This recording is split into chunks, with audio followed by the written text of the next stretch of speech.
జీవశాస్త్రము, శ్వాసక్రియ, అలాగే పంటలు, వాటికి వచ్చే వ్యాధులు గురించి తెలుసుకుందాం. శ్వాసక్రియ గురించి అసలు శ్వాసక్రియ అంటే ఏంటి అంటే, ఈ భూమి మీద ఉన్నటువంటి వివిధ రకాలైనటువంటి జీవులు మరి శ్వాసక్రియతోటి జీవిస్తున్నాయి. అంటే ఆక్సిజన్ పీల్చుకోవటం, కార్బన్ డైఆక్సైడ్ని వదిలివేయటం అనేది శ్వాసక్రియ. ఉచ్ఛ్వాస నిశ్వాసాలదే శ్వాసక్రియ అంటారు. అంటే ఇక్కడ శ్వాసక్రియలో వివిధ భాగాలు కూడా పాల్గొంటాయి. అంటే ఆహార పదార్థాలు శ్వాసక్రియలు ఏం జరుగుతుంది, మనం ఇక్కడ జంతువుల్లో జరిగే శ్వాసక్రియ కాదు, అసలు శ్వాసక్రియ అంటే మొక్కల్లో జరిగే శ్వాసక్రియ గురించి తెలుసుకుందాం. అలా ఏం జరుగుతుంది శ్వాసక్రియ జరిగేటప్పుడు అంటే, మనం ఆక్సిజన్ తీసుకోగానే ఏమవుతుంది, ఆహారం తీసుకోగానే ఏమవుతుంది అంటే, ఆహార పదార్థాలు ఆక్సీకరణ చెంది అంటే గ్లూకోజ్, కొవ్వు ఆమ్లాలు, ప్రోటీన్లు, కార్బన్ డైఆక్సైడ్ H2Oలుగా మార్చే చర్య శ్వాసక్రియ. అంటే ఇక్కడ మనం పీల్చుకున్నటువంటి ఆక్సిజన్ మన రక్తంలో కలవగానే ఈ ఆహార పదార్థాలని ఆక్సీకరణం చెందించి అంటే గ్లూకోజ్, కొవ్వు ఆమ్లాలు, ప్రోటీన్లు, కార్బన్ డైఆక్సైడ్ H2Oలుగా మార్చే ఈ చర్యే అది మనమేగా మొక్కల్లో జరుగుతుంది. ఎక్కువగా ఇది మొక్కల్లో జరిగేటటువంటి శ్వాసక్రియలో ఈ పని జరుగుతుంది. అంటే గ్లూకోజ్ ఏర్పడుతుంది, కొవ్వు ఆమ్లాలు, కార్బన్ డైఆక్సైడ్ H2Oలుగా మారేది. అంటే ఇక్కడ మనం శ్వాసక్రియ, ఇది కణాల్లో జరిగే కణాల శ్వాసక్రియ అంటారు. కణాల్లో జరిగితే కణాల శ్వాసక్రియ. అంటే శ్వాసక్రియ రెండు రకాలు, ఒకటి వాయు సహిత శ్వాసక్రియ, అవాయు శ్వాసక్రియ. అంటే ఇక్కడ కణాల్లో జరిగే శ్వాసక్రియని కణాల శ్వాసక్రియని, మళ్ళీ శ్వాసక్రియని రెండు రకాలుగా వాయు సహిత శ్వాసక్రియ, అవాయు శ్వాసక్రియ అన్నారు. వాయు సహిత శ్వాసక్రియ అంటే ఏమిటి? ఆక్సిజన్ సమక్షంలో జరుగు శ్వాసక్రియలో వాయు సహిత శ్వాసక్రియ ఆ విధంగా జరిగేటట్టయితే దాన్ని మనం వాయు సహిత శ్వాసక్రియ అంటాం. అంటే ఆక్సిజన్ సమక్షంలో మరి జరిగేటటువంటి క్రియని, శ్వాసక్రియని వాయు సహిత శ్వాసక్రియ అంటారు. అంటే దీనిలో గ్లైకాలసిస్లో ఏర్పడిన పైరువిక్ ఆమ్లం అణువులు ఆక్సీకరణం జరిగి కార్బన్ డైఆక్సైడ్గా మారుతుంది. ఇది మొక్కల్లో జరిగే శ్వాసక్రియలో వాయు సహిత శ్వాసక్రియ, అవాయు శ్వాసక్రియ రెండు రకాలు. దీనిలో మరి ఆక్సిజన్ సమక్షంలో జరుగు శ్వాసక్రియనే వాయు సహిత శ్వాసక్రియ అంటాం. ఇది గ్లైకాలసిస్లో అక్కడ ఏర్పడినటువంటి పైరువిక్ ఆమ్లం అణువులు ఆక్సీకరణ జరిగి కార్బన్ డైఆక్సైడ్గా మారేటటువంటి ప్రాసెస్ ఇక్కడ జరుగుతుంది. వాయు సహిత శ్వాసక్రియ పైరువిక్ ఆమ్లంలో ఉండే హైడ్రోజన్ గాలిలోని ఆక్సిజన్ గ్రహించి నేరుగా అది నీరుగా మారుతుంది. అంటే గాలిలోని ఆక్సిజన్ గ్రహించి నీరుగా, అంటే పైరువిక్ ఆమ్లంలో ఉండే హైడ్రోజన్ అణువులు గాలిలోని ఆక్సిజన్ కలిసి, అంటే ఇక్కడ ఈ ప్రక్రియలో ఆక్సిజన్ తుది గ్రహీత కాబట్టి దీన్ని వాయు సహిత అన్నాం. అంటే ఆక్సిజన్ని తుది అంటే చివర్లా గ్రహిస్తుంది కాబట్టి దీన్ని మనం వాయు సహిత వాయు శ్వాసక్రియ అని మనం ఇక్కడ చెప్తున్నాం. అంటే గ్లైకాలసిస్ తుది దశలో ఏర్పడినటువంటి రెండు పైరువిక్ ఆమ్ల అణువులు ఆక్సిజన్ లేనప్పుడు అసంపూర్ణమైన ఆక్సీకరణం చెందుతాయి. దీన్నే మనం అవాయు శ్వాసక్రియ అంటాం. అంటే గ్లైకాలసిస్ తుది దశలో ఏర్పడిన రెండు పైరువిక్ ఆమ్ల అణువులు అంటే ఆక్సిజన్ లేనప్పుడు, ఆక్సిజన్ ఉన్నప్పుడు జరిగేది మనం తెలుసుకున్నాం. ఆక్సిజన్ లేనప్పుడు అసంపూర్ణమైన ఆక్సీకరణం జరుగుతుంది కాబట్టి ఇది ఆక్సిజన్ లేనప్పుడు జరుగుతుంది కాబట్టి అవాయు శ్వాసక్రియ అన్నాం. ఆక్సిజన్ ఉన్నప్పుడు జరుగుతుంది కాబట్టి వాయు సహిత శ్వాసక్రియ అని అన్నాం మనం ఇప్పుడు. అలాగే నెక్స్ట్ అవాయు శ్వాసక్రియలో ఈ విధంగా పైరువిక్ ఆమ్లం ఇథనాల్, ఆల్కహాల్, లాక్టిక్ ఆమ్లంగా మారే చర్యను అవాయు శ్వాసక్రియ అన్నారు. అంటే ఈ పైరువిక్ ఆమ్లం ఇథనాల్ గా మారేటటువంటి చర్య అంటే ఇక్కడ ఆల్కహాల్, లాక్టిక్ ఆమ్లంగా మారే చర్య అని కూడా చెప్పవచ్చు. దీన్ని మనం అవాయు శ్వాసక్రియ అన్నారు. అవాయు శ్వాసక్రియలో ఏం జరుగుతుంది, ఆక్సిజన్ అవసరం ఉండదు. అంటే ఆక్సిజన్తో ముడిపడి ఉంది. ఇక్కడ ఆక్సిజన్తో ఉండి జరిగితేనో వాయు సహిత శ్వాసక్రియ అన్నాం. ఆక్సిజన్ లేకుండా ఇక్కడ ఉపయోగపడకుండా జరుగుతుంది కాబట్టి అవాయు శ్వాసక్రియ అన్నారు. అయితే ఈ అవాయు శ్వాసక్రియలో ఆక్సిజన్ అవసరం ఉండదు, కార్బన్ డైఆక్సైడ్ ఏర్పడుతుంది, నీరు ఏర్పడదు, ఇథనాల్ లేదా లాక్టిక్ ఆమ్లం వంటి అవికాలు ఉత్పత్తి అవుతాయి. ఇక్కడ ఈ అవాయు శ్వాసక్రియలో జరిగే ప్రక్రియలో ఆక్సిజన్ అవసరం ఉండదు, కార్బన్ డైఆక్సైడ్ ఏర్పడుతుంది, నీరు కూడా ఏర్పడదు. ఇథనాల్, లాక్టిక్ ఆమ్లం వంటి యౌగికాలు మాత్రం ఉత్పత్తి అవుతాయి. ఇంకా తక్కువ శక్తి ఉత్పత్తి అవుతుంది దీంట్లో.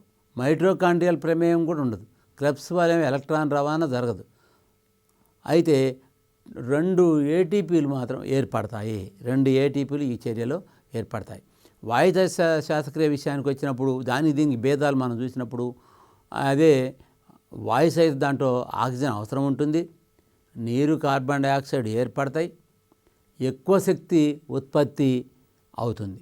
అంటే శక్తి కూడా ఆడ తక్కువ శక్తి ఉత్పత్తి అవుతుంది, ఇక్కడ ఎక్కువ శక్తి ఉత్పత్తి అయ్యే అవకాశం ఉన్నదన్నమాట. అలాగే నెక్స్ట్ వాయు సహిత శ్వాసక్రియలో ఇంకోటి ఈ భేదాలు, అంటే వాయు సహిత శ్వాసక్రియకి అవాయు సహిత శ్వాసక్రియకి భేదాలు చూసినప్పుడు మైటోకాండ్రియా ప్రమేయం ఉండదాడ ఉంటుంది. మైటోకాండ్రియా ప్రమేయం ఉంటుంది. క్రెబ్స్ వలె ఎలక్ట్రాన్ రవాణా జరుగుతుంది. ఇక్కడ ఆడ 2 ఏటీపీ అణువులు ఏర్పడితే ఇక్కడ 38 ఏటీపీ అణువులు ఏర్పడుతున్నాయి. మీరు అంటే వాయు సహిత శ్వాసక్రియలో ఆక్సిజన్ అవసరం ఉంటుంది, నీరు, కార్బన్ డైఆక్సైడ్ ఏర్పడతాయి, ఎక్కువ శక్తి ఉత్పత్తి అవుతుంది. అలాగే మైటోకాండ్రియా ప్రమేయం ఉంటుంది, క్రెబ్స్ వలె ఎలక్ట్రాన్ రవాణా జరుగుతుంది. ఆడ మైటోకాండ్రియా ప్రమేయం ఉండదు అవాయువులో, క్రెబ్స్ వలె రవాణా జరగవు. 2 ఏటీపీలు మాత్రం 38 ఏటీపీ అణువులు ఏర్పడుతున్నాయి. ఇక్కడ కిణ్వనం అనే ప్రక్రియ కూడా. ఆక్సిజన్ లేనప్పుడు ఈస్ట్ కణాలు పైరువిక్ ఆమ్లాన్ని ఇథనాల్గా మార్చడానికి కిణ్వనం అంటాం. అంటే ఇక్కడ ఆక్సిజన్ లేని సమక్షంలో జరిగేటటువంటి చర్యను మనం ఇప్పుడు ఇందాక అవాయు శ్వాసక్రియను, అక్కడే ఒక ఆక్సిజన్ లేనప్పుడు ఈస్ట్ కణాలు పైరువిక్ ఆమ్లాన్ని ఇథనాల్గా మార్చే ప్రక్రియ ఉందో దాన్ని మనం కిణ్వనం అంటారు. కిణ్వనం అంటే ఏమిటి? దీన్ని మనం ఎగ్జామ్లో కానీ ఆబ్జెక్టివ్ టైప్లో కూడా మనం అడగవచ్చు. అంటే ఆక్సిజన్ లేనప్పుడు ఈస్ట్ కణాలు పైరువిక్ ఆమ్లాన్ని ఇథనాల్గా మార్చడం, పైరువిక్ ఆమ్లాన్ని ఇథనాల్గా మార్చే ప్రక్రియ మార్చటాన్ని కిణ్వనం అంటారు అని మనం గుర్తుంచుకోవాలి. అలాగే నెక్స్ట్ గ్లైకాలసిస్లో ఇది వాయు సహిత మరి అవాయు శ్వాసక్రియలో మొదటి దశ. గ్లైకో అనగా గ్లూకోజ్, లైసిస్ అనగా విచ్ఛిన్నం అవటం. అంటే ఇక్కడ అణువులు విచ్ఛిన్నం కావటం. అంటే ఇది వాయు సహిత మరియు అవాయు శ్వాసక్రియలో మొదటి దశ. అంటే గ్లైకాలసిస్ అంటే గ్లూకోజ్ అంటే లైసిస్ అంటే విచ్ఛిన్నం, అంటే విచ్ఛిన్నం అయి పోతుందన్నమాట. అంటే గ్లైకాలసిస్లో 6 కార్బన్ పరమాణువులు గల గ్లూకోజు 2 పైరువిక్ ఆమ్ల అణువులుగా విచ్ఛిన్నం చెందటాన్ని గ్లైకాలసిస్ అంటారు. ఒకే ఒక మాట. అంటే 6 కార్బన్ పరమాణువులు గల గ్లూకోజు 2 పైరువిక్ ఆమ్లాలుగా విచ్ఛిన్నం కావటం. అంటే ఇక్కడ గ్లైకాలసిస్లో చెప్పాం కదా, అంటే విచ్ఛిన్నం కావటం. లైసిస్ అంటే విచ్ఛిన్నం కావటం అంటారు. అంటే ఒక గ్లూకోజ్ అణువు గ్లైకాలసిస్ చెందగా పొందిన నికర ఏటీపీలు 2. అంటే ఇక్కడ 2 పైరువిక్ అణువులుగా విచ్ఛిన్నం అవుతుంది అని అర్థం. తర్వాత క్రెబ్స్ వలయం, దీంట్లో ఈ మొక్కల శ్వాసక్రియలో ఇవన్నీ కూడా దశలు. గ్లైకాలసిస్, క్రెబ్స్ వలయం. పైరువిక్ ఆమ్ల ఆక్సీకరణం అది సర్ ఆన్స్కిట్స్ క్రిప్స్ చే కనుగొనబడింది. క్రెబ్స్ వలయం ఎందుకంటారంటే క్రెబ్స్ అని ఆయన ఈ పైరువిక్ ఆమ్లం ఆక్సీకరణం చెందటం, గ్లైకాలసిస్ ఇదంతా ఒక వలయంలా జరుగుతుందని చెప్పి ఈయన్ని క్రెబ్స్ వలయం అన్నారు. ఈయన సర్ హాన్స్ క్రెబ్స్ అని ఆయన దీన్ని ఈ పైరువిక్ ఆమ్లం ఆక్సీకరణం జరిగే విధానాన్ని కనుగొన్నాడు. ఇది మైటోకాండ్రియాలో మాతృకలో జరుగుతుందని తెలియటం కూడా జరిగింది. ఎలక్ట్రాన్ రవాణా NADH, FADH2 మైటోకాండ్రియాలోని ప్రాథమిక రేణువులలో ఎలక్ట్రాన్ రవాణా చర్య అనే క్రియ ద్వారా ఆక్సీకరణం చెందుతుంది. అంటే మైటోకాండ్రియల్ ప్రాథమిక రేణువుల్లో ఎలక్ట్రాన్ రవాణా చర్య వల్ల ఇది ఆక్సీకరణం చెందుతుందని చెప్పి ఈ ఎలక్ట్రాన్ రవాణాలో తెలిసింది. ఈ చర్యలో విడుదలైనటువంటి శక్తి ఏటీపీ ఉత్పత్తికి ఉపయోగపడుతుంది. ప్రోటాన్స్, ఎలక్ట్రాన్స్ ఆక్సిజన్కు బదిలీ చేయబడి నీరు ఏర్పడటం కూడా జరుగుతుందనేది తెలుసుకోవాలి. అలాగే కణ శ్వాసక్రియలో ఆక్సీకరణం చెంది శక్తిని విడుదల చేసే పదార్థాలను శ్వాసక్రియ ఆధారాలు అంటారు. శ్వాసక్రియ ఆధారాలు అంటే శ్వాసక్రియలో ఆక్సీకరణం చెందిన తర్వాత శక్తిని విడుదల చేయటం ఏం లేదు, శక్తి విడుదల కావటం శ్వాసక్రియ ఆధారం అని చెప్పవచ్చు.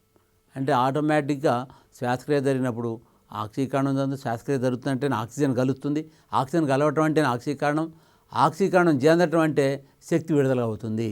అంటే ఇది మనకి శ్వాసక్రియ. అన్ని జీవుల్లో ముఖ్య శ్వాసక్రియ ఆధారాలు ఏంటంటే కార్బోహైడ్రేట్స్, కొవ్వులు. మైటోకాండ్రియా గురించి మనం తెలుసుకుంటే మైటోకాండ్రియాలో కణ శ్వాసక్రియ జరుగుతుంది. మైటోకాండ్రియా ఎలా ఉందంటే ఇది గోళాకారం, టెన్నిస్ బ్యాటు, పోగులు ఉంటాయి, లోపల పోగులు వల్లే ఉంటాయి. అదే ఇది గోళాకారంగా ఉంటుంది ఇది. కాబట్టి ఈ మైటోకాండ్రియాలో కణ శ్వాసక్రియ జరుగుతుంది. ఇది పోగుల వల్లే ఉంటాయి లోపల. వీటిని కణంలో శక్తి భాండాగారాలు అనుకుంటారు. అంటే శక్తిని ఇచ్చేయి, కణంలో శక్తిని ఇచ్చేవి మాత్రం ఇవి. దీని నిర్మాణంలో శ్వాసక్రియకు నియంత్రించే కారకాలు ఆక్సిజన్, ఉష్ణోగ్రత. వీటి నిర్మాణం జరిగేటప్పుడు వీటి యొక్క ప్రభావంతో అది నిర్మాణం అవుతుందన్నమాట. మైటోకాండ్రియాను ఒకసారి మనం పటంలో పరిశీలించినట్టయితే చూడవచ్చు. అంటే ఇక్కడ మైటోకాండ్రియా దానిలో భాగాలను కూడా మనం చూడవచ్చు ఎలా ఉందో నిర్మాణం.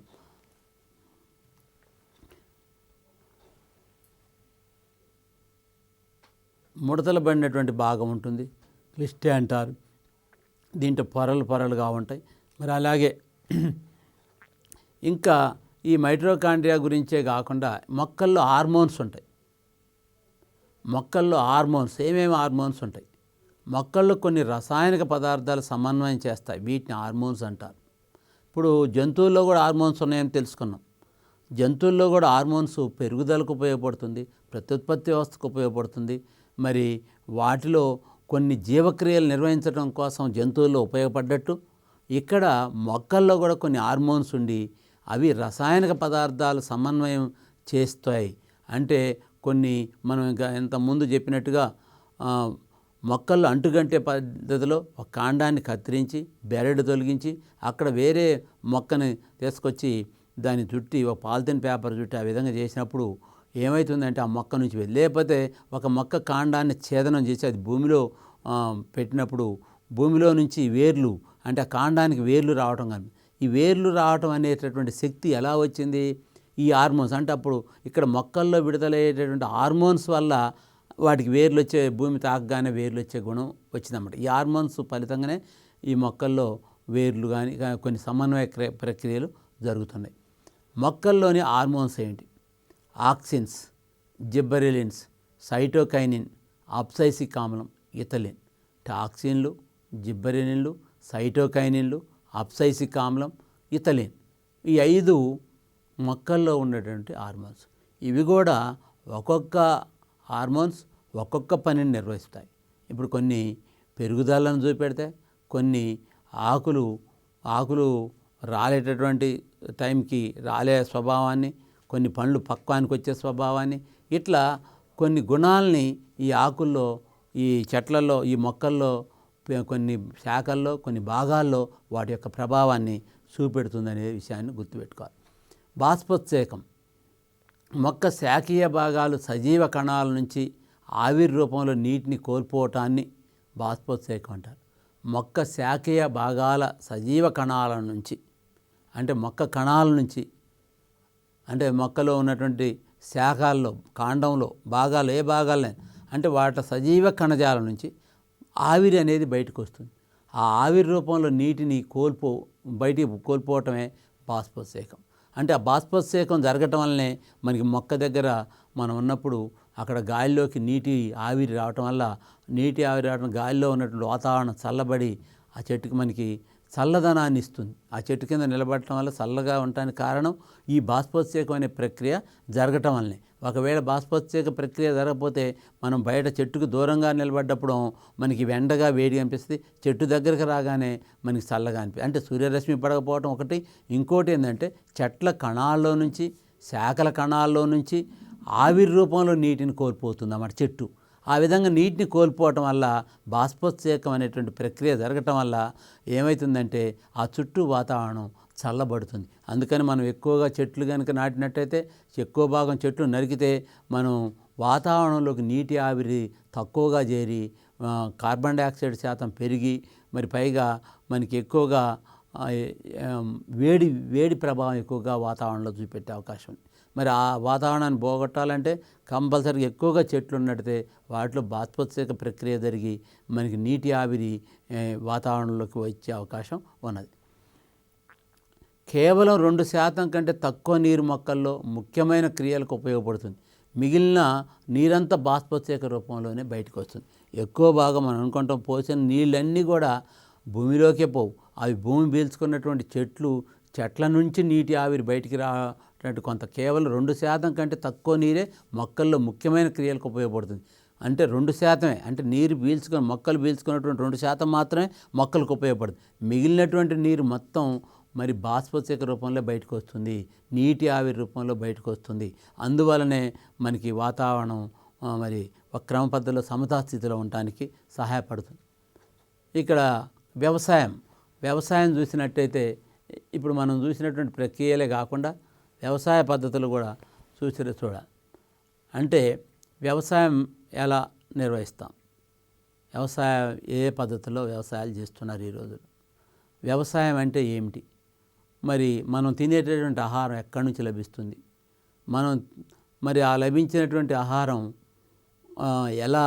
ఎంత కష్టపడితే వస్తుంది, మరి ఇలాంటి విషయాల గురించి కూడా మనం వ్యవసాయం అనేటువంటి దాంట్లో తెలుసుకుందాం. అంటే వ్యవసాయం అంటే వివిధ రకాల పంటలు పండించటం, మనుషులకి ఉపయోగపడేటటువంటి పంటల్ని, ఆహార ధాన్యాలని పండించుకోవటం.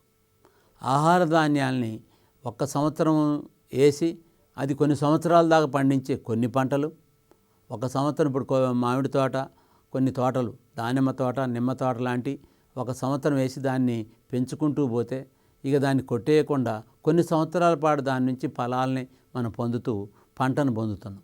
కానీ కొన్ని పంటలు ఏ సంవత్సరం ఆ సంవత్సరం, 6 నెలలకు ఒకసారి పంట వేసి మళ్ళీ తిరిగి పంటలు వ్యవసాయం చేయడం అనే పద్ధతులు కొన్ని. అంటే రకరకాల ధాన్యాన్ని రకరకాల టైంలో మనం పెంచే అవకాశం ఉంది, వాటి ఆహార ధాన్యాలు పొందే అవకాశం కూడా ఉన్నది. ఇక్కడ వ్యవసాయంలో పంటల ఉత్పత్తికి చేసే విధానాన్ని మనం వ్యవసాయం అంటాం. భారతదేశంలో అధిక ప్రాధాన్యత దీనికే ఉంది, వ్యవసాయానికి. అధిక మంది ప్రజానీకం, లక్షల మంది, కోట్ల మంది ప్రజానీకం ఉన్న జనాభాలో అధిక మంది ఈ వ్యవసాయం మీదనే ఆధారపడుతున్నారు. వ్యవసాయం దున్నటం, పంటలు పండియటం, పంటల్ని మళ్ళీ నూర్పిడి చేయటం, తిరిగి ఆ ధాన్యాన్ని అమ్మటం, ఇవన్నీ కూడా మొత్తం భూమి దున్నుకుంటూ భూమి మీదనే ఆధారపడేటువంటి వ్యవసాయం అనేది ఇక్కడ భారతదేశంలో 100-80% ఈరోజు వ్యవసాయ ప్రాధాన్యతగా దేశంగా ఉంది. వ్యవసాయ దేశం అంటారు మన భారతదేశాన్ని. సస్య ప్రబోధనాన్ని అభివృద్ధి చేసే పద్ధతులు, మరి వ్యవసాయంలో కొన్ని పద్ధతులు ఉపయోగిస్తున్నాం, కొన్ని కొత్త పద్ధతులు ఉపయోగిస్తున్నాం. కొత్త పద్ధతి ద్వారా కొత్త మొక్కల్ని వేరే ప్రాంతాలకు కూడా రప్పించి ఆ మొక్కల్ని నాటడం కూడా జరుగుతుంది. ఒకటి సస్య ప్రబోధనాన్ని అభివృద్ధి చేసినంటే పునఃస్థాపన. ఒక ప్రదేశంలో పెరగని మొక్కలను వేరే ప్రాంతాల నుంచి తెచ్చి అక్కడ ఒక పెరగని మొక్కలు కానీ వేరే ప్రాంతాల్లో ఉన్న మొక్కలు కానీ తెచ్చి ప్రవేశపెట్టడాన్ని పునఃస్థాపన. తిరిగి మళ్ళీ మనం వాటిని నాటి పెంచటాన్ని మనం వాటిని పునఃస్థాపనం అని చెప్పి అంటాం. అంటే కొన్ని చోట్ల అడవుల్లో ఉంటాయి, అక్కడ కూడా పెరుగుతూనే ఉన్నాయి, కానీ ఇంకో ప్రాంతంలో కూడా తీసుకొచ్చేయటం, ఇక్కడ వేరే చోట వేయటం, అట్లా ఆ నేలను బట్టి కూడా మనం చేసేటటువంటి ప్రయోగం. వరణం అంటే ఏంటి? వాంఛించిన లక్షణాలు గల మొక్కను సమూహం నుండి ఎంపిక చేయుటకు వరణం అంటారు. అంటే ఇక్కడ మనం ఆదిమ మానవుడి దగ్గర నుంచి చూసినట్టయితే చాలా మొక్కల్ని ఆయన ఎంపిక చేసుకోండి. అంటే మనం తినేటటువంటి మామిడి పండు ఎన్నో రకాల ప్రకృతిలో పండుతున్నాయి చెట్లు, అడవుల్లో. వాటిలో ఏది తినాలా, ఏది తినకూడదు, ఏది తింటే మనిషి ప్రమాదం లేకుండా ఉంటాయి, ఏది తింటే మనిషి ఆరోగ్యంగా ఉండు, ఏది తింటే అనారోగ్యానికి గురవుతుండో తెలుసుకొని ఆ రకమైన పదార్థాన్ని తరచుగా తినటం వల్ల, ఎక్కువ సార్లు తినటం వల్ల ఇది పర్లేదు, ఇది బాగానే ఉంది, దీన్ని తినవచ్చు అనేటటువంటిది దాన్నే ఎంపిక చేసుకోవటం. ఆ ఎంపిక చేసుకున్నటువంటి ఎన్నో పండ్లు, ఫలాలు, విత్తనాలు, పంటలు ఈరోజు మనకి వాడుతున్నాం. మనం రాసుకుంటూ పోతే లిస్టు చాలా ఉంటాయి మనం తినేటటువంటి పంట ధాన్యాలని. అంటే ఫలాల్లో కానీ, కూరగాయల్లో కానీ, ఆహార ధాన్యాల్లో కానీ చూసినట్టయితే ఇవన్నీ ఒకప్పుడు కొన్ని వందల యుగాల నుంచి ఎంపిక చేస్తూ వచ్చినటువంటి పంటలే. ఈ పంటల్ని మరి ఇలాగ ఇప్పుడు కూడా మన వాళ్ళు కొన్ని ఎంపిక చేస్తున్నారు. అంటే ఇప్పుడు మన వాళ్ళు అప్పుడు ఎక్కడో పెరుగుతున్న వాటిలో నుంచి కొన్ని ఎంపిక చేశారు. ఇప్పుడు అలా కాదు, వాంఛించిన లక్షణాలు, మనకి ఏ లక్షణాలు అయితే నచ్చుతాయో ఆ లక్షణాలు నచ్చినటువంటి మొక్కను సమూహం నుండి ఎంపిక చేయడం వర్ణం అంటారు. అది బాగా ఉంది, బాగా పండుతుంది అంటే ఆ లక్షణాలు మనకి బాగా నచ్చినాయి. ఇది లావు అయ్యేటి రేగి పండ్లు కాస్తుంది, ఇది బాగా మంచిగా ఉంది, దీన్ని మనం ఎక్కువ పంట వ్యవసాయ పద్ధతిలో చేయొచ్చు, చేసి దీన్ని ఎక్కువగా పండియచ్చు, ఎక్కువ చోట్ల వీటిని ఈ మొక్కలను నాటుకుంటూ పోతే అవి ఎక్కువ మందికి జనాభాకు అందుతాయి అన్న విషయాన్నే ఇక్కడ వర్ణం అంటారు. అంటే ఎంపిక చేసుకొని మనం దాన్ని సాగు చేయడం. ఇందులో రకాలు కూడా ఉన్నాయి. ఒకటి సహజ వర్ణం, కృత్రిమ ఆవరణం. కృత్రిమ వర్ణం అంటే సహజ వర్ణం ఏంటి, కృత్రిమ వర్ణం ఏంటో చూద్దాం. అంటే సంకరణం, వాంఛించిన లక్షణాలు గల వేరు మొక్కలను ఎంపిక చేసుకొని వేరువేరు మొక్కలను ఎంపిక చేసి నియంత్రిత పరిస్థితుల్లో పెంచి పుష్పించేటట్టు చేసే పరాగ సంపర్కం చేస్తాం. అది మామిడి, యాపిల్, జామ. అంటే కొన్నిటిని మనం బాగా మంచి లక్షణాలు కలిగినటువంటి కొన్ని వేరువేరు మొక్కలు తీసుకొని ఆ మొక్కకి వేరే మొక్క మధ్యలో పరపరా సంపర్కం అంటే ఇక్కడ పరాసంపర్కం చేసి ఎంపిక చేసి నియంత్రిత పరిస్థితులు పెంచి మళ్ళీ దానికి వచ్చేటటువంటి మొక్కల్ని ఎలా ఉన్నాయో పరిశీలించుకుంటూ వాటి ద్వారా వచ్చే విత్తనం కాయలు ఎంత లావు అవుతున్నాయి, మరి దానిలో గింజలు ఎన్ని ఉన్నాయి, మనకి ఒక పండులో మనకు కావాల్సినటువంటిది మనం ఏదైతే తింటామో మనం ఏదైతే అవసరం పడిద్దో దాన్ని ఎక్కువగా డెవలప్ చేయటం. ఇప్పుడు ఒక రేగి పండులో మనకు కావాల్సింది విత్తనం కాదు, విత్తనం చాలా చిన్నగా ఉండాలి, అదే దాని చుట్టూ ఉండేటటువంటి కండ ఎక్కువగా ఉండాలి. మరి ఒకప్పుడు రేగి పండ్లు అంటే కండ విత్తనం లావుగా ఉంటుంది, కండ చాలా పైన రేకు మాదిరి పలసని పొరలాగా ఉంటుంది. అలాంటి కాయలు తిన్నప్పుడు మనం ఎన్ని కాయలు తిన్నా కూడా మరి దాంట్లో నుంచి వచ్చేటటువంటి ఆహారం చాలా తక్కువ.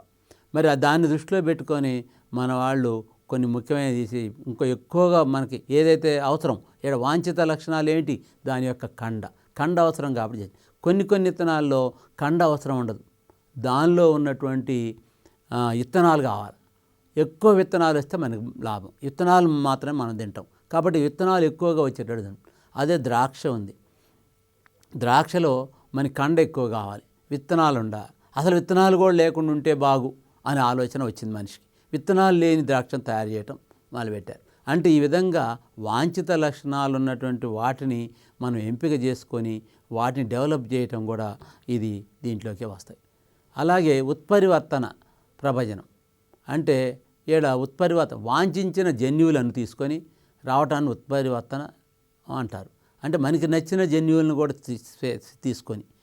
తీసుకొని ప్రవేశపెట్టి వేరే జీవిలో రెండు జీవుల మధ్య కూడా చేసి దాన్ని ఆ విధంగా చేయటం కూడా ఉత్పరివర్తనం. బహుస్థితికం అంటే రెండు జట్ల కంటే ఎక్కువ క్రోమోజోములు ఉండటాన్ని బహుస్థితికం అని కూడా అంటారు.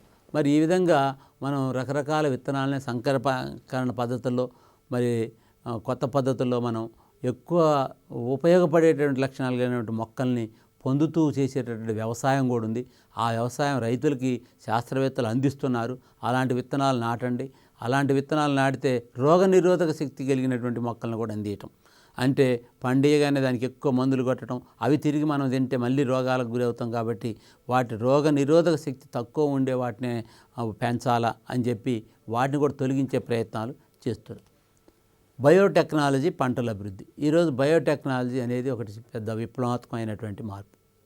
అంటే ఈ బయోటెక్నాలజీలో పంటల అభివృద్ధి ఎలా చేస్తున్నాం అని మనం ఒకసారి ఆలోచించినప్పుడు ఈడ బయోటెక్నాలజీలో వాంఛించిన లక్షణ జన్యువులు మొక్కల్లో చొప్పించడమే బయోటెక్నాలజీ. అంటే ఏ మొక్కలో అయితే ఆ లక్షణాలు లేవో, ఆ లక్షణాల వల్ల నష్టం కలుగుతుందో ఆ లక్షణం. ఇప్పుడు టమాటా ఉంది, టమాటాని మనం బాగానే ఉంది దాంట్లో, కానీ దాంట్లో ఒక లక్షణం మనకు నచ్చట్లేదు లేదు ఇప్పటికి.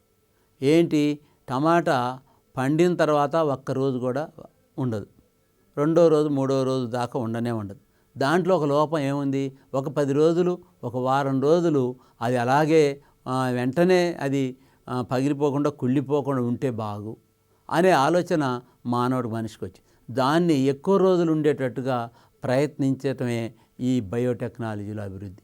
దాన్ని ఎక్కువగా తొందరగా పండుగ కాకుండా లేటుగా ఉండేటట్టుగా చేయటమే బయోటెక్నాలజీ. ఇలాంటి ఎన్నో వాంఛించిన లక్షణాలను జన్యువులను మొక్కల్లో ప్రవేశపెట్టి మరి లావుగా ఉండేటువంటి కాయలు మనం ఒకప్పుడు చిన్న చిన్న కాయలు చూస్తున్నాం, ఇప్పుడు పెద్ద పెద్దగా లావుగా వస్తున్నాయి. మరి ఇవన్నీ కూడా లావుగా అంటే ఒక చెట్టుకు కాసేటటువంటి కాయలు కొంతమందికే కాకుండా చాలామందికి రావాలంటే ఎక్కువ కాయలు కాయాలి, ఎక్కువ లావు కూడా కావాలి. అంటే లావు కావాలంటే లావు ఏంటికంటే దాంట్లో మనకి ఏదైతే వాంఛించిన లక్షణం ఉన్నాయో ఆ లక్షణం కలిగినటువంటిది కండ ఎక్కువ లావు కావటం, లేకపోతే అత్యధిక సంఖ్యలో విత్తనాలు అభివృద్ధి చేయటం. మరి ఆకుంది, పాలకూర ఆకుంది, అది వెడల్పు తక్కువగా ఉంటుంది, అంటే దాన్ని చాలా వెడల్పుగా చేయటం. అంటే మనకి ఉపయోగపడేది ఆకు భాగం మనం తింటున్నాం కాబట్టి ఆకును పెద్దగా వెడల్పుగా చేయటం. ఇట్లా ఎన్నో ఇప్పుడు మనం మార్కెట్లో చూస్తున్నాం. మనకు నచ్చిన పద్ధతుల్లో పొడుగ్గా కాకరకాయలు రావటం, మరి పొడుగ్గా బీరకాయలు రావటం, ఇవన్నీ కూడా మనం ఎలా వస్తున్నాయి అనుకున్నాం, మన బయోటెక్నాలజీలో నుంచి వచ్చినటువంటి బయోటెక్నాలజీలో ఈ జన్యువుల్ని మొక్కల్లోకి చొప్పించేటటువంటి పద్ధతుల ద్వారా వచ్చినవే. అలాగే బయోటెక్నాలజీలో ఇంకా ఆలస్యంగా పక్వానికి వచ్చే టమాటా ఇందా చెప్పినట్టు, అంటే ఆలస్యం పక్వానికి వచ్చేటట్టు వ్యాధి నిరోధక శక్తి కలిగినటువంటి ప్రతి మొక్కలు వైరస్ బారి నుంచి తట్టుకోగలే పొగాకు, కృత్రిమ రంగులు గల పుష్పాలు, ఇలా ఎన్నో ఉన్నాయి. మనం తొందరగా చెడిపోకుండా ఎక్కువ రోజులు ఉండేటట్టుగా, మరి ఎక్కువ వైరస్ల నుంచి బారిన పడకుండా కూడా ఉండేటట్టుగా మనం అలాంటి మొక్కల్ని మనం తయారు చేయాలి. అన్ని మొక్కల్లో కూడా హైబ్రిడేషన్గా వస్తున్నాయి. ఇప్పుడు ఒకప్పుడు జంతువుల్లో కూడా అలాగే జరుగుతుంది, మొక్కల్లో కూడా అలాంటి మనం పొందుతున్నాం. ఇంట్లోనే మొక్కలు పెంచుకోవచ్చు. చిన్న చిన్న మామిడి చెట్లు, ఒకప్పుడు మరి కొబ్బరి చెట్లు అంటే దాదాపు తాటి చెట్టు అంత ఎత్తుండే, ఆ అంతెత్తులో నుంచి మామిడికాయలు కోసేవాళ్ళు. మరి ఆ కొబ్బరి చెట్లు ఎప్పుడైనా ఒక కాయ కింద పడిపోయి ఎంతోమంది ప్రమాదాలు చనిపోయినటువంటి వాళ్ళు. అంటే అంత చెట్టు అవసరం, ఆ ఎత్తు, అంత చెట్టు ఎత్తు లేకపోతే కాయలు కాయదా, ఒకవేళ ఎత్తు తక్కువగా ఉండి కాయలు కాస్తే ఎలా ఉంటుంది అనే ఆలోచనలోంచే మానవుడు వాటిని కొబ్బరి చెట్టు చాలా కింద ఉండే కోసుకునేటట్టుగా, అవి పడ్డా కూడా కింద, అంటే దాని చెట్టు కింద ఉన్నా కూడా మనకు తెలిసేటట్టుగా, తక్కువ ఎత్తులో ఉంటే ప్రమాదం కూడా తక్కువ జరుగుతుంది. కాబట్టి అలాంటి ఎత్తు తక్కువ ఉండేటటువంటి చెట్లని, కొబ్బరి చెట్లను కూడా పెంచడం హైబ్రిడైజేషన్ ద్వారా జరుగుతుంది. మరి ఈ విధమైనటువంటి లక్షణాలు, మనకు నచ్చిన లక్షణాలను పొందుకుంటూ చేయటమే ఈ బయోటెక్నాలజీలో ఉన్నటువంటి ప్రక్రియ. అంటే ఇక్కడ వైరస్ బారి నుండి తట్టుకోగల పొగాకు, కృత్రిమ రంగులు గల పుష్పాలని మరి ఇవన్నీ కూడా మనం తయారు చేసుకోవటం కూడా బయోటెక్నాలజీలో అభివృద్ధి. మరి వ్యవసాయ పద్ధతులు ఇంకా బయోటెక్నాలజీ గురించి చూస్తే ఇంకా వివిధ రకాలైనటువంటి మొక్కలు ఇవాళ మనకి సైన్స్ ద్వారా అనేకమైనటువంటి శాస్త్రవేత్తలు వాటిని మనకు కనుక్కోవటం జరుగుతుంది. దుక్కి దున్నటం, వ్యవసాయ పద్ధతులు ఏం పని చేస్తారు, మన రైతులు ఏం పనులు చేసుకుంటూ పోతున్నారు వర్షమటి. ఫస్ట్ రైతులు పంటలు పండియాలంటే, పంటలు అభివృద్ధి చేయాలంటే దుక్కి దున్నుతున్నారు ఫస్ట్. అంటే వర్షాలు పడే ముందు ఒక వర్షం పడగానే ఒకసారి, ఒకప్పుడు నాగలతో దున్నుకునేవారు, ఇప్పుడు ట్రాక్టర్లు వచ్చాయి. మార్పు అనేది విజ్ఞాన శాస్త్రంలో మార్పులో భాగంగా ట్రాక్టర్ల నుంచి, నాగళ్ళ నుంచి ట్రాక్టర్లుగా మారాయి. ఈరోజు మరి కొంతమంది చిన్న చిన్న రైతులైతే వాళ్ళకి వ్యవసాయంలో ఎద్దుల ద్వారానే దున్నుకుంటున్నారు కొన్ని ఏరియాల్లో. అయితే ఇక్కడ ట్రాక్టర్తో ముందు దున్నుకోవాలి. ఏ విధంగానైనా అయితే దుక్కి దున్నుకోవటం చేయాలి ఫస్ట్. తర్వాత దుక్కి 1, 2, 3 సార్లు దున్నటం జరుగుతుంది. తర్వాత భూమిని సదునుగా చేస్తున్నారు. పొడి పంటలు వేసేవాళ్ళైతే ముందు దుక్కి దున్నుకొని తర్వాత గుంటకలో లేదా సదునుగా ఆటానికి, అంటే నాగలతో దున్నటం వల్ల అది ఒక క్రమ పద్ధతిలో ఉండదు. కాబట్టి దీన్ని మళ్ళీ నీట్గా సదునుగా చేయాలంటే మళ్ళీ గొర్రు దోలటం లేకపోతే గుంటకలు లాంటివి దోలటం చేసి వాటిని సదునుగా చేసేస్తున్నారు. చేసిన తర్వాత అప్పుడు గడ్డి, చెత్త, చెదారం, కలుపు ఇట్లాంటివన్నీ కూడా తీసేసి శుభ్రంగా ఉంచి పొలాన్ని, తర్వాత విత్తనాలు చల్లటం కానీ, విత్తనాలు నాటడం కానీ, అంటే నాట్లు చేయటం కానీ. అంటే చాలా పంటలు, పొడి పంటలు అన్నీ కూడా ఆ విత్తనాలు చల్లుకుంటూ పోతారు. అదే శనగ లాంటివి అయితే విత్తనాలు వేసుకుంటూ పోతారు సాళ్ళలో, తర్వాత దున్నుతారు. అట్లే కొన్ని బొబ్బెర్లు, పెసలు లాంటివి అయితే చల్లుకుంటూ పోతారు. అయితే ఇవి కాకుండా వరి పొలాల్లో అయితే నాట్లు వేస్తారు. ముందు నారు పోసుకుంటారు. అంటే భూమి దుక్కి దున్ని ఒక మడిలో నారు పోసుకొని ఆ నారు ఒక 20 రోజులు 30 రోజులు వచ్చేదాకా పెంచి ఆ నాట్లో నుంచి పీకి వేరే చోట ఎక్కువ ప్రదేశంలో వేస్తారు. అది తక్కువ ప్రదేశంలో ఉంటుంది నారు. ఒక మడిలో ఉంటే ఆ మడిలో నారు ఒక 4 ఎకరాలకి 5 ఎకరాలకి లేకపోతే ఎంత ఎక్కువ పోసే పరిస్థితిని బట్టి అది కొద్దిగా నాటుకుంటూ పోతే అది మళ్ళీ మనకి కొన్ని రోజుల్లో ఓ చిన్న మడిలో పోసినటువంటి నారు అది పొలం మొత్తాన్ని కూడా విస్తరించి పెద్ద గంటలు కట్టి చాలా పెద్దగా అవపడుతుంటుంది. అంటే అది పెరిగినాక చాలా పెద్దగా అవుతుంది. కాబట్టి ఇలా నాట్లు వేయటం అనేది జరుగుతుంది. తర్వాత ఈ నాట్లు వేసిన తర్వాత కంది బొబ్బెర్లకి వీటికి చల్లిన తర్వాత ఏం చేస్తారు, కలుపు తీయటం ఏంటంటే ఇక గాలికి వదిలేయకూడదు. దున్ని అటేసి విత్తనాలు వేసినా అదే పండిద్దిలే అనే పద్ధతికి ఉండకూడదు. కలుపు తీయాలి. చెత్త చెదారం భూమి అనేది ఏంటంటే అన్నిటికీ పెరగడానికి అవకాశం ఇస్తుంది. అంటే అన్ని మొక్కలు పెరగడానికి అవకాశం ఇస్తుంది. మనం వేసిన మొక్కలే పెంచడానికి అవకాశం ఇవ్వదు.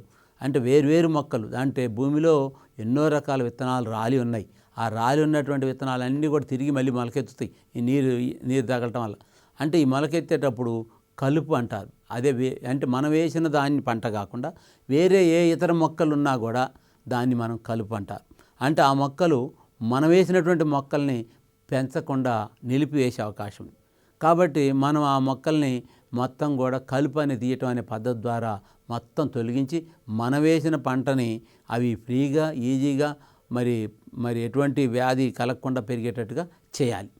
అంటే ఆ తర్వాత నీటి పారుదల కలుపు తీస్తుండాలి. ఎప్పటికప్పుడే నీటిని కూడా అందించాలి. అంటే నీటిని అంటే కొన్ని పొలాలకి మామూలుగా పొడి పంటలకి వరికి అయితే మాత్రం రెగ్యులర్గా నీళ్ళు అందించాలి. చెరుకు కూడా అందిస్తారు. మనం వేరే పంటలకైతే కంది పెసర బొబ్బెర్లు ఇలాంటి వాటికి మనం ఏదో అప్పుడప్పుడు వర్షాలు కురిసినా సరిపోద్ది, లేదా ఎప్పుడోసారి కూడా నీళ్లు అందియాల్సి వస్తుంది. తర్వాత మళ్ళీ ఇదే క్రమంలో మొదటి నుంచే మనం భూమి దున్నేటప్పటి నుంచే మనం నాటేసేటప్పటి నుంచే కూడా ఎరువులు కూడా క్రమ పద్ధతిలో వేయాలి. ఫస్ట్లో నాటేసేటప్పుడే ముందే ఎరువులు కూడా వేస్తున్నారు ఇవాళ రైతులు ముందే. ఆ తర్వాత కొద్ది రోజులకి మళ్ళీ ఎరువు వేస్తున్నారు. ఫస్టు డిఏపి లాంటి అడుగు మందులు అంటారు. తర్వాత కొద్దిగా వరి బాగా పెరగటం కోసం యూరియా లాంటి మందులు వేస్తున్నారు. ఆ తర్వాత ఏమన్నా అవసరమైతే రోగం పడితే పొలానికి పెస్టిసైడ్స్ ఫెర్టిలైజర్స్ లాంటి మందులు కొన్ని కొట్టడం జరుగుతుంది. ఈ విధంగా కొట్టి ఈ విధంగా నీటి పారుదల చేసుకుంటూ కలుపులు తీసుకుంటూ భూమిని దున్ని చదును చేసుకుని ఇవన్నీ చేసుకుంటూ ఏమవుతుందంటే పంటని ఒక దశలోకి తీసుకొని రావడం జరుగుతుంది. ఎరువులు కూడా వేసుకుంటూ అంటే పంటకి పంట చీడ పురుగులు పడితే కూడా మందులు కొట్టుకుంటూ చివరికి కొద్ది రోజుల తర్వాత లాస్ట్కి పొలాలు పండి ఏపుగా పెరిగి వాటి నుంచి విత్తనాలు రావటం, ఆ విత్తనాలు సరైన సమయంలో వాటిని కొయ్యటం ఇవన్నీ చేసి పంటను తీసుకోవటం జరుగుతుంది. విత్తనాలు కూడా మనం పొలంలో నాటేటప్పుడు విత్తనాలు మనం ఎక్కడ పడితే అక్కడ తీసుకోవద్దు. అంటే విత్తనాలు నిర్ధారించుటకు విత్తన ధృవీకరణ అంటాం. అంటే నాణ్యమైన విత్తనాలనే నిర్ధారించుటకు విత్తన ధృవీకరణ పంటలు అంటారు. అంటే ఈ నాణ్యమైన విత్తనాలు కొనాలంటే ముందు ధృవీకరణ చేసుకోవాలి.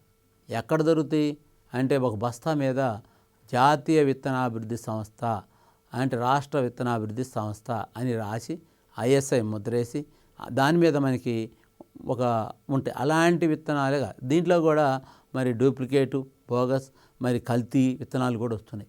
ఒక్కోసారి పొలంలో చల్లిన తర్వాత మొలకెత్తని విత్తనాలు కూడా వస్తున్నాయి. కాబట్టి ఇది అతి జాగ్రత్తగా, ఎందుకంటే మనం ఒక 5 ఎకరాల పొలం నాటేటప్పుడు పొలంలో చల్లేటప్పుడు మనం తీసుకునేటటువంటి బస్తా మనం కొనేటటువంటిది మొత్తం పంట మొత్తం మీద ఆధారపడింది కాబట్టి, మన లైఫ్ మీద ఆధారపడింది కాబట్టి రైతులు ఇలాంటి విత్తన ధృవీకరణ అయినటువంటి మాత్రమే తీసుకోవాలి. లేకపోతే తమ పంటలో పండినటువంటి వాటిలో మెరుగైన పరిశుభ్రం చేసుకొని మంచిగా పండినటువంటి విత్తనాలు కొన్ని కలుపు వేరే గింజలు లేకుండా తీసుకొని చేసినట్టయితే మనం విత్తనాలు కూడా ధృవీకరణ చేసుకొని పంటలు చల్లుకోవడానికి అవకాశం ఉందన్నమాట. ఈ విధంగా ఇంకా విత్తనాల్లో రకాలు ఉన్నాయి, 4 రకాలు ఉన్నాయి. మూల విత్తనం, కేంద్రక విత్తనం, బ్రేడర్ విత్తనాలు, పునాదిలు వేసేది లేదా ఫౌండేషన్ విత్తనం, ధృవీకరించిన విత్తనం. అంటే ఇక్కడ 4 రకాలైన విత్తనం ఉంది. మూల విత్తనం ఫస్ట్ చెట్టుకి మనం ఏదైతే వస్తుందో దాన్ని మూల విత్తనం అని అన్నాం. అయితే బ్రేడర్ విత్తనాలు కొన్ని మనకి ఉత్పత్తి చేసేవంటే కొన్ని విత్తనాలు ఈరోజు అవి కేవలం పంట పండి ఎక్కువ పంట పండడానికి పనికి వస్తాయి. మళ్ళీ తిరిగి అవి మనం మళ్ళీ నాటడానికి పనికిరావు. ఇప్పుడు మనం కోళ్ళ ఫారంలో బాయిలర్ కోళ్ళు అని ఉంటాయి, లేయర్ కోళ్ళు అని ఉంటాయి. కేవలం బాయిలర్ కోళ్ళు పెరగటమే కానీ అవి గుడ్లు పెట్టవు, కేవలం దానికోసం మాంసానికి ఉపయోగపడతాయి. కొన్ని విత్తనాలు కూడా కేవలం పంట తినటానికే పనికొస్తాయి, అవి తిరిగి నాటితే మొలకెత్తవు. అవి ఎందుకు చేస్తున్నారంటే రైతులు ఇప్పుడు సంవత్సరానికి మనం పండించే పంటలో ఒక వ్యక్తికి ఎంత అవసరం పడుద్ది, చాలా తక్కువ అవసరం పడుద్ది. అంటే మన ఆహార ధాన్యాలకి పోయేది మళ్ళీ తిరిగి ఆహార ధాన్యాలు అంటే విత్తనాలకు ఉపయోగించుకునేదే తక్కువ, ఆహార ధాన్యాలకు పోయేదే ఎక్కువ. కాబట్టి ఎక్కువ ఆహారం అందించాలనే ఉద్దేశంతో కొన్ని మొక్కల్ని కొన్ని విత్తనాలను కూడా అట్లా తయారు చేస్తున్నారు. పునాది లేదా ఫౌండేషన్ విత్తనం, అది ఫస్ట్ నుంచి మనకు ఒకదానికి కొన్ని ఉంటే వాటినే తిరిగి కాకుండా దాంట్లో కొన్ని శుభ్రపరచుకొని చేసుకునే విత్తనాలు కొన్ని ఉంటాయి, ఫౌండేషన్ విత్తనాలు. అంటే కొన్నాళ్ల పాటు దీన్ని సాగు చేయొచ్చు అని చెప్పి ధృవీకరించిన విత్తనాలు గవర్నమెంట్ కానీ శాస్త్రవేత్తలు లేకపోతే అగ్రికల్చర్ ఆఫీసర్లు మరి వాళ్ళు ధృవీకరించిన విత్తనాలను కూడా మనం వాడుకోవచ్చు. ఈ విత్తనాలు వాడితే మీకు అధిక దిగుబడి కలిగిద్ది. ఈ విత్తనాలు వాడటం వల్ల మీకు లాభాలు ఉంటాయి. ఈ విత్తనాలు వాడితే మీకు వ్యాధి నిరోధక శక్తి కలిగినటువంటి విత్తనాలు ఇవి వ్యాధులు ఎక్కువగా రావు, ఇవి తింటే రోగాలు కూడా ఎక్కువ రావు. కాబట్టి వీటిని వాడండి అని చెప్పి మనకి సలహాలు ఇస్తారు. కాబట్టి ధృవీకరణ చేసిన విత్తనాలు వాడుకోవాలి. విత్తనాల రకాలు మరి ఇక్కడ ఎన్నో రకాలండి. బంగారు, పసుపు దాని మీద ఉండేటటువంటిది పసుపు వర్ణ లేబులు. కొన్నిట్లో బ్రీడర్ విత్తనాల్లో బంగారు పసుపు వర్ణ లేబుల్ ఉంటుంది, పునాది విత్తనంలో తెల్లని లేబుల్ ఉంటుంది, ధృవీకరించిన విత్తనంలో నీలి రంగు లేబుల్ ఉంటుంది. ఇట్లా దాని మీద ఒక లేబుల్ గుర్తు ఉంటుంది అన్నమాట. అది మీరు గమనించి మీకు ఏదైతే అవసరం ఉందో అవి మాత్రమే తీసుకోవాలి. కాబట్టి తీసుకొని వాటిని మాత్రం మనం సాగు చేయాలి. శాస్త్రీయ పద్ధతిలో ధాన్యాన్ని నిల్వ చేయటం. ఇంటి లోపల తొట్టిలు అంటే ఇప్పుడు మన పండిగానే సుఖం కాదు.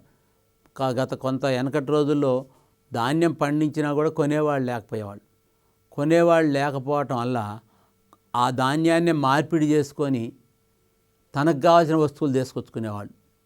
అంటే అప్పటిదాకా మరి ఏం చేయాలా అంటే దానికి ఏం చేస్తున్నారంటే శాస్త్రీయ పద్ధతిలో ధాన్యాన్ని నిల్వ చేస్తున్నారు. ఇంటి లోపల తొట్టిల్లేంటి పెట్టుకొని ధాన్యం దాంట్లో పోసుకొని వానకి ఎండకి తడవకుండా పోసే పరిస్థితి. అంటే ఇలాంటి తొట్టిలు ధాన్యం పూరి, గాదెలు, కొట్లు, పక్కా కొట్లు, ఆరుబయట తొట్టీలు, పాతర్లు, గుండ్రని ఆర్సీసీ తొట్టీలు, సమానమైన అడుగుగల లోపు తొట్టీలు, నగరంలో ఉపయోగించే తొట్టీలు, మరి గోడౌన్లు అంటారు ఇప్పుడు. మరి ఈ విధంగా ఎన్నో రకాలైనటువంటి ఉపయోగించడం జరుగుతుంది. అయితే నిల్వ ధాన్యాలను కీటకాలు, ఎలుకలు, సూక్ష్మజీవుల నష్టం. అంటే ఈ నిల్వ ఉంచటం వల్ల మనకి కొన్ని ఇబ్బందులు జరిగే అవకాశం ఉంది. అంటే ఏమి ఇబ్బందులు జరుగుతుంది, భవిష్యత్తులో అవసరాలకు విత్తన విలువ చేయుటకు కేంద్ర ప్రభుత్వం ఒక దేశం అంతటా విత్తన పరిరక్షణ కార్యక్రమం చేపట్టింది. అంటే నిల్వ ధాన్యాలని మనం కొన్నాళ్ళు ఒక రాబోయే సంవత్సరం ఒకవేళ పంటలు పండలేదనుకో, ఒక 2 సంవత్సరాల పాటు అప్పుడు దేశ ప్రజలందరూ ఎలా ఉండాలి. కాబట్టి కొంత నిల్వ చేయాలి. అవసరమైతే పంటలు పండపోతే ఒక సంవత్సరం పాటు నిల్వ చేసినటువంటి పంటలను వాడుకుంటూ పోవాలి.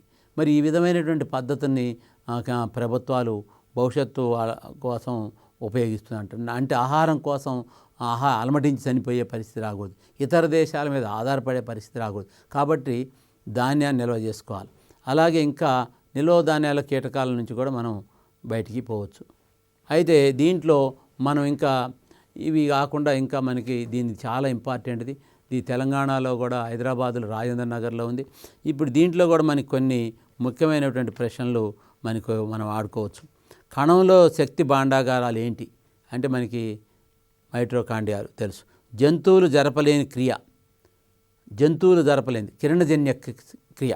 ఈ కిరణజన్య క్రియ సంయోగక్రియ జంతువుల్లో జరగదు. కాబట్టి మనం దీన్ని కన్ఫ్యూజ్ కావాలి. శతాబ్దం నుండి కృత్రిమ ఔషధాలు వాడకాలు పెరిగింది. అంటే మందులు వాడకాలు.